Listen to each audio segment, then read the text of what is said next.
Hendrick à l'Olympique Lyonnais, ce serait fait. L'attaquant brésilien de 19 ans devrait signer dans les jours à venir un contrat pour un prêt sec sans option d'achat de 6 mois du côté de l'OL. En contrepartie, le club du Rhône devrait verser au Real Madrid une indemnité d'environ 1 million d'euros qui couvrirait la moitié du salaire d'Hendrick durant cette période. Dans cette vidéo, je vous propose de revenir sur le profil d'Hendrick parce que même s'il a très peu joué au Real Madrid, il y a pas mal de choses à dire et tactiquement, je pense qu'on peut avoir des petites surprises. Allez, let's go. Si tu n'es toujours pas abonné à la chaîne, n'oublie pas de le faire et de lâcher le petit pouce bleu. Et si vous êtes sur mobile, YouTube a mis en place un système de boost. C'est totalement gratuit, ça vous prend 2 secondes et ça aide énormément pour le référencement. Merci beaucoup à ceux qui y penseront. Mais avant de parler d'Hendrick, je pense qu'on est obligé de faire un petit point sur Martin Satriano. Il y a pas mal de choses à dire sur Satriano, mais je trouve que sa saison est difficile à analyser. Alors je vous mets son analyse technique à l'écran. Bien évidemment, le début de saison de Martin Satriano est très décevant en Ligue 1, que ce soit à la finition, mais aussi dans le jeu, que 2 buts marqués en Ligue 1 et c'est un doublé contre le FC Nantes, donc je pense que tout le monde pourra dire que Martin Satriano est clairement en sous-performance du côté de l'Olympique Lyonnais, mais c'était aussi quelque chose d'attendu parce que Martin Satriano il revient des croisés, ses 2 dernières saisons en Ligue 1 du côté de Brest et de Lens c'était quand même un peu compliqué, donc c'était difficile de s'attendre à voir un goléador arriver qui mettrait 15 buts en une demi-saison de Ligue 1, mais bien évidemment c'est trop décevant pour l'OL et en fait je pense qu'on est typiquement dans une erreur de casting. Martin Satriano, c'était pas un mauvais recrutement pour l'Olympique Lyonnais, mais je pense qu'à la base, il arrive dans un rôle de doublure. Finalement, fin de mercato, Georges Mikotadze part du côté de Villarreal pour des combats, pour des raisons économiques. L'OL ne trouve pas de remplaçant à Georges Mikotadze et Martin Satriano se retrouve propulsé dans le rôle de titulaire, rôle qu'il ne peut clairement pas assumer à l'Olympique Lyonnais. Je vous mets une comparaison avec les performances de Lacazette et Georges Mikotadze sur la saison dernière. On voit clairement que l'OL a perdu en niveau avec un Martin Satriano. Donc il faut espérer que le recrutement d'Hendrick va permettre de naturellement faire reculer Martin Satriano dans la hiérarchie, sans pour autant le placardiser et qu'il n'ait plus aucune minute, mais qu'il puisse rentrer en fin de match face à des défenses un peu fatiguées. Parce que ce qu'on peut aussi louer à Martin Satriano, c'est que oui, dans le jeu, c'est compliqué, il marque pas beaucoup de buts. Par contre, on peut pas renier le fait qu'il mouille le maillot, qu'il court sur le terrain, et forcément, il fait énormément de dépenses physiques, et donc en fin de match, il est peut-être un peu moins lucide, donc il puisse commencer les matchs sur le banc, rentrer à la 70-75e face à des défenses un peu éreintées, et qu'il puisse peut-être faire parler son sens du but à ce moment-là. Voilà, c'était le petit point sur Martin Satriano avant de vraiment rentrer dans le profil d'Hendrick. Petite interlude pour vous annoncer que si vous appréciez la data, nous avons sorti notre propre plateforme de visualisation disponible à cette adresse. Vous avez accès gratuitement à absolument tout sur la Ligue 1 et quelques fonctionnalités sur les 5 grands championnats. Et si vous voulez aller plus loin, vous avez différentes formules d'abonnement. C'est un gros projet pour nous, donc merci beaucoup à ceux qui donneront de la force. Pour Hendrick, bon, comme vous en doutez, j'adore parler de data dans mes vidéos. Pour celle-ci, ça va être un peu différent parce que forcément, les saisons d'Hendrick au Real Madrid, il y a très peu de minutes jouées, donc ce serait vraiment pas pertinent d'analyser ces datas du côté du Real Madrid. On y reviendra un peu plus tard sur ces datas du côté de Palmeiras, mais du coup, on va faire un récapitulatif global sur les points, selon moi, positifs et négatifs pour le recrutement d'Hendrick et ça permettra d'avoir vraiment une vision globale sur les qualités, les faiblesses du joueur selon moi et ce qu'il peut apporter à l'Olympique Lyonnais. Et pour le premier point, c'est justement quelque chose qu'on a peut-être eu tendance à oublier avec ces dernières années du côté du Real Madrid qui sont compliquées, c'est que Hendrick est un crack annoncé depuis ses plus jeunes années. Récemment, en Ligue 1, on a eu des transferts de Brésiliens, par exemple Moscardo, Beraldo, qui ont été des flops du côté du PSG, même dans l'Europe, avec Marcos Leonardo qui avait signé du côté du Benfica ou encore Vitor Roque du côté du Barça, ça a été très compliqué pour ces joueurs-là, mais ce qu'il faut prendre en compte, c'est que Hendrick, depuis ses plus jeunes années, il est annoncé bien plus prometteur que tous les joueurs qu'on a pu citer. Justement, je vous ai fait une petite rétrospective des années en jeune d'Hendrick pour vous montrer qu'on est vraiment sur un joueur depuis ses plus jeunes années, il est promis à un très bel avenir. Déjà, première stat, il a inscrit 165 buts en 169 matchs en jeune du côté de Palmeiras. Bien évidemment, les statistiques en jeune, toujours à prendre avec des pincettes, ça dépend du niveau de l'adversité, mais bon, quand un attaquant met quasiment un but par match en jeune, c'est quand même assez prometteur, mais surtout si on déroule la timeline, donc en janvier 2022, donc à 15 ans et 6 mois, il remporte la Copinha, donc l'équivalent du championnat U20 de Sao Paulo, donc au Brésil, championnat évidemment très formateur, ça veut tout dire, 6 buts en 7 matchs, il est élu joueur du tournoi, donc déjà voilà, ça place le niveau du joueur à ce moment-là. En juillet 2022, il signe professionnel du côté de Palmeiras, du coup le club où il a été formé. Il devient le plus jeune joueur de l'histoire de Palmeiras à évoluer en professionnel, donc c'est quand même important à prendre en compte, hein. On parle d'un club mythique au Brésil qui a formé de très grands joueurs. En septembre 2022, à seulement 16 ans et 2 mois, il remporte la Brasileiro U20, qui là est l'équivalent du championnat brésilien U20, là où la Copinha c'est plutôt régional du côté de Sao Paulo, on est vraiment sur tout le Brésil, avec 2 buts en demi et 1 but en finale. En octobre 2022, à 16 ans et 3 mois, il inscrit son premier but en pro avec Palmeiras. Donc 2 mois après sa signature pro, et il devient le deuxième plus jeune buteur de l'histoire du championnat brésilien.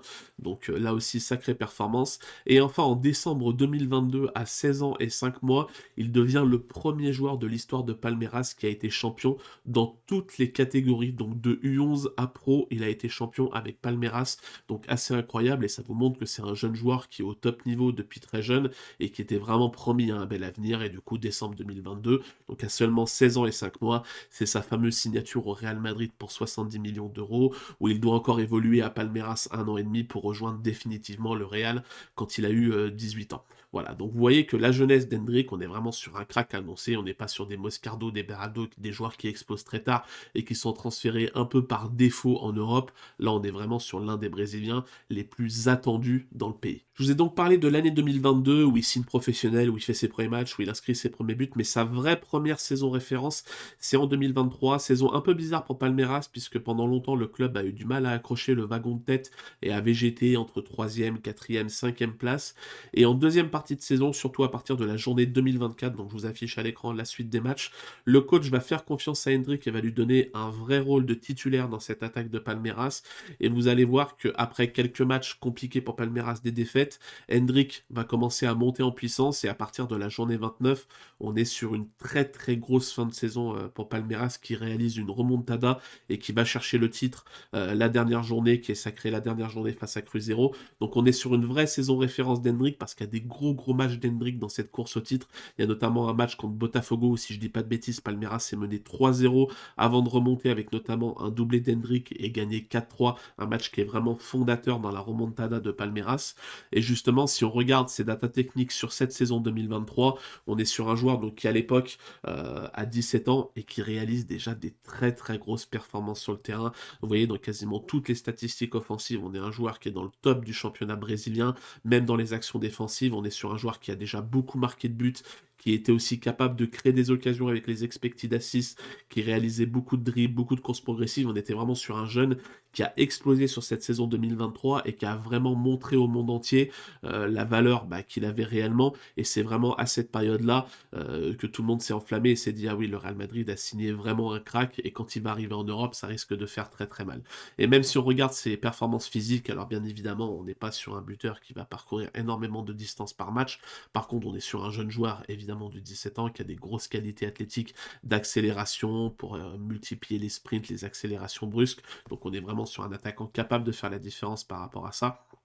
Et pour finir sur cette année 2023, pour remettre un peu en contexte les performances d'Hendrick avec Palmeiras, je vous ai fait une comparaison avec justement Vitor Roque et Marcos Leonardo, dont j'ai parlé tout à l'heure, qui à l'époque étaient aussi des gros buteurs du championnat brésilien. Vitor Roque avec Paranense et Marcos Leonardo avec Santos, donc deux buteurs qui ont ensuite été transférés en Europe. Et on voit que déjà sur cette saison 2023, Hendrick à 17 ans, il avait des performances globales qui étaient quand même bien supérieures aux deux autres joueurs. Là où Vitor Roque et Marcos Leonardo, on était vraiment sur des purs numéro 9, à l'aise devant le but et capable de faire la différence balle au pied. Hendrick, on était déjà sur un joueur un peu plus complet, capable de marquer, mais aussi de délivrer des assists, avec une vraie qualité de passe dans le dernier tiers. Donc on était déjà sur un buteur et un offensif beaucoup plus complet que les top buteurs du championnat. Donc c'était très très prometteur en 2023 pour Hendrick. Point positif pour un buteur, c'est qu'il a une excellente frappe de balle des deux pieds. C'est quand même très important pour ce poste-là.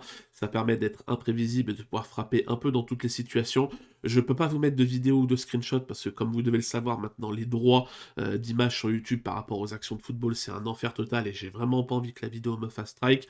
Mais si vous voulez aller voir, vous tapez Hendrik Palmera sur YouTube, je pense que vous aurez largement de quoi faire pour regarder ses performances à l'époque de Palmeiras et voir que des deux pieds, il est quand même à l'aise pour terminer les actions. Mais il y a un autre point inhérent à la finition qui est très important pour Hendrik selon moi, c'est que c'est un joueur qui est capable de marquer des buts de la tête. Je vous propose la répartition des buts d'Hendrik en professionnel depuis sa signature à Palmeiras.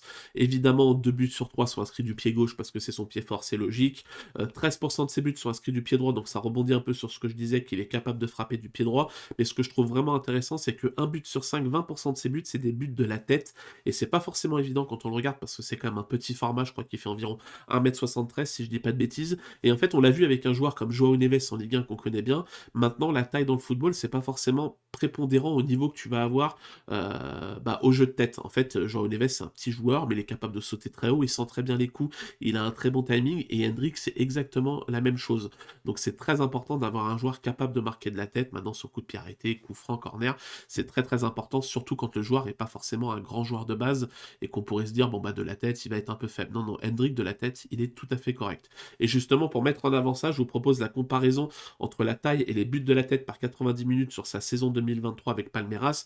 Donc vous voyez sur l'axe Y de la taille que Hendrik avec 1m73 était un des plus petits buteurs du championnat brésilien sur cette saison 2023. Mais par contre, au niveau des buts de la tête par 90 minutes qui sont sur l'axe X, et vous voyez qu'Hendrik était quand même assez performant par rapport aux joueurs de la même taille que lui.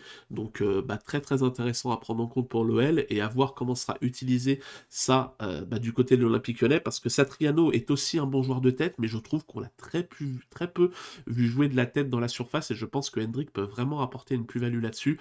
Par contre, attention, il y a quand même un truc très important à prendre en compte, c'est que Hendrik est un bon buteur de la tête, mais par contre, c'est pas un joueur qui va disputer beaucoup de duels aériens. Là où, au contraire, Satriano, comme je disais, j'ai pas l'impression de l'avoir vu faire beaucoup de tirs de la tête dans la surface. Par contre, Satriano, dans le jeu de tête, en dehors de la surface, en jeu en pivot, entre guillemets, pour récupérer les ballons longs, il est très présent. Non, Hendrik, il va très peu faire ça. Hendrik, ça va vraiment être un finisseur. Je vous mets ses statistiques de duel aérien et de but de la tête. Vous voyez qu'en termes de but de la tête, il était très bien classé au Brésil. Par contre, en termes de duel aérien, il en disputait très peu, il en gagnait très peu. Donc voilà, c'est vraiment pas un point fort dans le jeu, c'est vraiment un point fort uniquement à la finition, c'est important à prendre en compte. J'avais commencé à en parler tout à l'heure quand je parlais notamment de ses données physiques avec Palmeiras, mais Hendrik, c'est un vrai petit bélier quand il est lancé à pleine vitesse. Je vous remets ses centiles physiques avec Palmeiras en 2023. On est sur un joueur qui va très vite, qui est capable de multiplier les accélérations brusques et les sprints, donc on est vraiment sur un joueur athlétiquement qui est supérieur à la moyenne. Quand il est lancé en profondeur, il peut faire très très mal, et c'est justement une des données qui va m'amener à avoir le point final sur son utilisation dans le jeu de Fonseca, parce que je ne suis pas persuadé que ce soit vraiment un pur numéro 9, Hendrik. Et enfin, le dernier point positif qui pour moi se range aussi bien dans le point positif que le point négatif, c'est son individualisme. Et pour ça, il y a une action qui résume à peu près tout ça et qui va me permettre de parler de ce sujet, c'est le fameux but d'Hendrik avec le Real Madrid contre Stuttgart en Ligue des Champions. Moi, ce but m'a marqué, je ne sais pas si vous vous en souvenez, c'est la fameuse action où je crois que le Real Madrid doit mener, donc Stuttgart se jette à l'attaque sur un corner, et le Real Madrid a une contre-attaque à 4v2, et Hendrik, là où tous les attaquants classiques essaieraient de fixer la défense pour trouver un partenaire lancé, ou alors se servirait de l'appel d'un partenaire pour lui aller au but et marquer, non, Hendrik il décide de frapper à 30 mètres de la cage, et il marque, bien aidé par une boulette d'Alexander Nubel à cette époque-là. Mais voilà, ça résume tout ce qui est Hendrik pour moi, c'est qu'on parle d'un joueur qui ne joue pas au Real Madrid, qui va arriver à l'Olympique Lyonnais, qui va avoir énormément de temps de jeu et qui va vouloir prouver pour aller à la Coupe du Monde. Donc on est face à un joueur qui va avoir envie de marquer, qui va avoir l'écro, et pour moi ça peut très bien être positif comme négatif. Positif parce que je pense que l'OL a besoin de ça. Quand je vois jouer Martin Satriano, moi le truc qui me déçoit entre guillemets quasiment le plus avec Martin Satriano, c'est pas tant qu'il marque pas, qu'il pèse pas trop dans le jeu, c'est surtout qu'il ne frappe quasiment jamais, j'ai l'impression. Quand il est dans la surface, j'ai l'impression qu'il est timoré et qu'il n'ose pas frapper. Alors que pour un attaquant, au bout d'un moment, quand tu es à l'entrée de la surface et que tu as une occasion de frapper, il faut y aller, quitte à se louper, mais au bout d'un moment, pour marquer, il faut frapper. Et j'ai l'impression que Satriano n'ose pas. Ce problème-là, on ne l'aura pas avec Hendrik. Je pense que dès qu'il pourra, il va utiliser sa très bonne frappe de balle pour frapper. Donc ça, c'est positif. Mais t'as l'autre côté qui est évidemment négatif, c'est qu'un joueur individualiste, il arrive dans un collectif qui est quand même bien rodé. Je pense qu'à l'Olympique Lyonnais, on a des joueurs qui s'entendent bien, ça tourne bien. Donc oui, si le mec, il arrive, il te met 3 buts sur les 3 premiers matchs, ça va rouler, les supporters vont l'adorer, ça va être nickel. Par contre, si le mec arrive et que les premiers matchs, il garde un peu trop le ballon, il tente des frappes alors que des coéquipiers sont à côté tout seuls et peuvent être en meilleure position de frappe que lui, je pense que ça peut rapidement aussi cristalliser les tensions dans un effectif qui rôde bien, où la bonne entente a l'air de régner dans le vestiaire. Donc attention à ça, pour moi ça peut être positif comme négatif, ça va beaucoup dépendre des premiers matchs. Ça peut être vraiment un apport très intéressant pour l'Olympique Lyonnais qui pour moi a besoin de cet individualisme pour un numéro 9. On rappelle le poste de buteur, si t'es pas individualiste, c'est compliqué d'être un grand buteur. Mais attention parce que si ça se passe pas bien, pour moi ça peut mettre un petit caillou dans le rouage de l'Olympique Lyonnais et ça peut rapidement un peu partir en live dans le vestiaire, je pense, et ça peut rapidement cristalliser les tensions avec les supporters, avec les joueurs. Donc à suivre cet individualisme qui pour moi caractérise un peu Hendrick. Un autre point entre guillemets négatif au sujet d'Hendrick, c'est sa technique qui pour moi est assez rustre. J'ai vu des commentaires sur Hendrick de joueurs, de personnes pardon, qui disaient que c'était un joueur très technique. Je pense qu'il y a la déformation du fait qu'il soit brésilien qui peut laisser penser que c'est un joueur très technique. Moi honnêtement quand je vois jouer Hendrick, je vois pas un joueur Samba de Janeiro à la Neymar, à la Ronaldinho qui est dans les petits espaces est capable de dribbler deux joueurs. Pour moi, c'est un joueur avec la technique assez brute, qui va surtout être très rapide dans les transitions, quand il prend la profondeur et l'étale devant le but. Et justement, je vous mets ses centiles offensifs sur sa saison 2023 avec Palmeiras. Quand on regarde comme ça paraît pas forcément alarmant, mais quand on regarde un peu dans le détail, on voit qu'en termes de dribble, il a surtout tenté beaucoup de dribbles, mais par contre, le pourcentage de réussite est assez faible. Alors, il n'est pas à 42% de réussite, hein. Ça veut dire qu'il réussit plus de dribbles que 42% des joueurs à son poste en championnat, donc c'est quand même en dessous de la moyenne. Donc au final, il a beaucoup de dribbles réussis, mais c'est aussi parce qu'il en tente beaucoup, là où il en réussit assez peu. Donc à prendre en compte de ce côté-là, on n'est pas sur un joueur typiquement brésilien qui va faire énormément de différence en un contre un, on est vraiment sur un joueur qui a besoin aussi de vitesse pour être performant. Un autre point négatif, c'est bien évidemment le contrat, puisque c'est un prêt sans option d'achat, donc dans 6 mois, Hendrick retourne du côté du Real Madrid, et s'il réalise des bonnes performances du côté de l'OL, je pense qu'il aura une place un peu plus importante au Real Madrid. Donc en fait, tu as ton problème de numéro 9 qui est reporté dans 6 mois. Donc c'est négatif parce que tu règles pas ce problème et c'est un problème qui va revenir dans 6 mois. Par contre, pour moi, c'est pas alarmant parce que forcément, dans un mercato d'hiver, on sait très bien que le mercato d'hiver, c'est très compliqué de trouver des très bons profils à des prix abordables. Donc l'Olympique Lyonnais va sur un prêt, comme ça permet de reporter le problème dans 6 mois. Et forcément, au mercato d'été, tu as beaucoup plus d'opportunités. C'est aussi un chantier sur lequel la cellule de recrutement va très certainement commencer à bosser dès maintenant et a très certainement commencé déjà à bosser dessus pour anticiper. Là où l'été dernier, forcément le départ de Miko Tadze est arrivé très tard, il y a eu aussi toute l'incertitude autour de la DNCG. Là, le poste de numéro 9 l'été dernier, je pense que l'OL va chercher un remplaçant à Hendrick et un mec qui sera capable d'assumer le rôle de titulaire. Tu pourras commencer à faire des offres dès juin et tu auras beaucoup plus de temps pour combler ce trou. Donc voilà, donc c'est intéressant sur 6 mois, bien évidemment, c'est pas intéressant parce que tu pourras pas dégager de plus-value sur l'arrivée d'Hendrick, mais voilà, ça te permet de repousser le problème. Par contre, c'est un problème qui va forcément devoir être traité dans 6 mois parce que c'est trop important pour l'Olympique Lyonnais. Et enfin, le dernier point négatif, qui n'est même pas d'ailleurs un point négatif, c'est plus un point d'interrogation qui va me permettre de déboucher sur une petite analyse tactique du rôle d'Hendrick dans l'Olympique Lyonnais de Paulo Fonseca, c'est que pour moi, Hendrick n'est pas un pur numéro 9. Je vous mets les hitmaps de Hendrick, Vitor Roque et Leonardo lors de la saison 2023 de Palmeiras. Vous voyez qu'avec Vitor Roque et Marcos Leonardo, on est vraiment sur des purs joueurs d'axe qui s'épanouissent devant la surface ou alors dans la surface à la conclusion des occasions, alors qu'avec Hendrick, on est sur un joueur qui évoluait plus sur l'aile droite, et c'est d'ailleurs là qu'il a été le meilleur, puisque en seconde partie de saison, il évoluait soit dans un rôle de second attaquant, soit dans un rôle vraiment d'ailier droit. Au final, il a très peu joué pur numéro 9 et seul numéro 9 avec Palmeiras, et ses meilleures performances, c'est quand il était aligné en association avec un autre attaquant de pointe, ou alors plutôt sur le côté.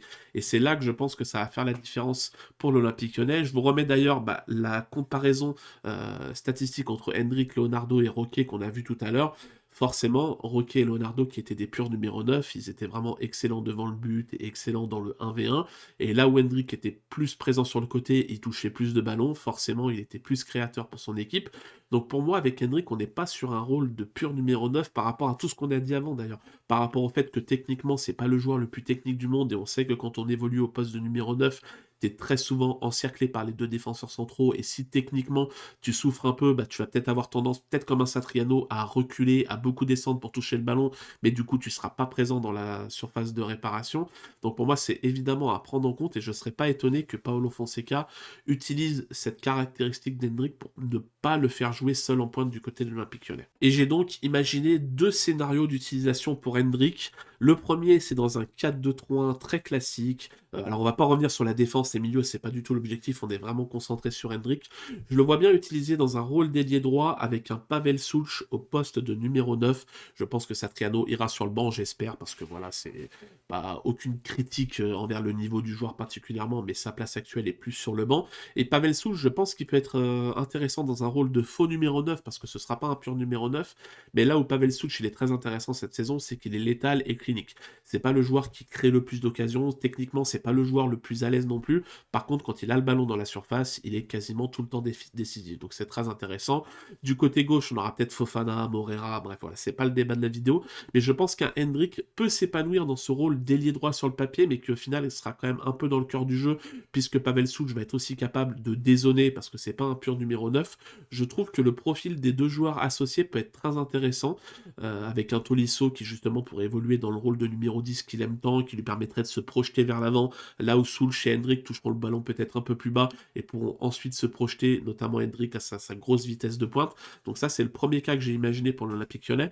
Et enfin, le deuxième cas d'utilisation, là, ce serait peut-être plus dans un second temps où tu auras notamment le retour de Nuama sur l'aile droite. Alors, Nuama, joueur que j'adore personnellement, mais à voir ce que ça va donner avec l'Olympique Lyonnais. Surtout, retour des croisés pour Ernest Nuama, qui est quand même un joueur qui jouait énormément sur l'explosivité. Je suis curieux de voir quel impact peut avoir cette blessure sur la suite de sa carrière et de son niveau. Mais en tout cas, quand Nuama va revenir, on pourra peut-être justement là avoir un Hendrick en poste de numéro 9, mais avec derrière lui un Pavel Sulch en numéro 10. Ce serait, j'ai mis un 4-2-3-1, ça pourrait être une sorte de 4-4-2 avec Sulch et Hendrick qui seraient un peu alignés sur la même ligne, qui pourraient dézonner, mais aussi Hendrick prendre la profondeur, combiner tous les deux avec Fofana et Nuama qui pourraient aussi se jeter à l'avant et prendre la profondeur parce que c'est 2 joueurs très rapides. Donc voilà, donc c'est surtout pour ouvrir un débat. Je sais pas ce que va faire Paulo Fonseca, évidemment, hein, il sait mieux que moi comment il va utiliser Hendrick, mais c'était surtout pour mettre en avant que pour moi Hendrick n'est pas forcément un pur numéro 9 et qu'il va pas falloir attendre la même chose de lui que ce qu'on attend de Satriano, qui était de toucher beaucoup de ballons, de redescendre, de gagner des duels aériens. Je suis pas sûr que Hendrick à l'Olympique Lyonnais, il s'épanouisse le plus dans un rôle de numéro 9. Alors faudra voir aussi ce que fait l'OL sur le mercato, parce que ça parle de recruter un ailier droit. Si l'OL recrute un très bon ailier droit qui a le niveau de Ligue 1 et qui est titulaire en puissance à l'Olympique Lyonnais, je pense que Hendrick sera un peu, pas forcément par défaut, mais sera replacé en poste de numéro 9 parce que sur les ailes, tu as du monde avec Morera, Fofana, l'ailier droit recruté, Nuama. Mais voilà, c'était surtout pour parler de ça, de cette association avec Pavel Sulch. Autant avec Satriano, j'y crois moyen, autant une association Hendrick-Pavel Sulch, je pense que ça peut être très très intéressant et que ça peut très très bien marcher tous les deux. En tout cas, quand on regarde la globalité, après le retour des blessures, on a quand même une attaque du côté de l'Olympique Lyonnais. Si tu as un Hendrick qui arrive, un ailier droit, Fofana, Nuama qui reviennent de blessures, un Morera qui a confirmé sa très bonne forme du début de saison, on est quand même sur une attaque qui est très très sexy en Ligue 1, là où sur cette première partie de saison, Fonseca a bricolé un peu avec des bouts de bois. Si tout le monde revient en forme, qu'il n'y a pas de grosses blessures, qu'il y a une ou deux recrues, Fonseca a quand même largement le matériel pour aller chercher un top 5, voire peut-être une qualification en Ligue des Champions et un très beau parcours en Europa League. On arrive à la fin de cette vidéo sur Hendrick, je vous remercie de l'avoir suivi, j'espère qu'elle était complète et qu'elle vous a permis de découvrir un peu plus le joueur et un peu plus ce qu'il peut apporter à l'Olympique Lyonnais. N'hésitez pas à me dire en commentaire ce que vous pensez de ce transfert, ce que vous pensez aussi des points positifs et négatifs que j'ai pu noter, est-ce que vous êtes d'accord, pas d'accord avec certains, j'essaie de répondre au plus de monde possible et de déclencher des débats parce que c'est très intéressant de discuter en commentaire sur YouTube. En tout cas, n'hésitez pas et moi je vous dis à plus pour une prochaine vidéo. Ciao l'équipe!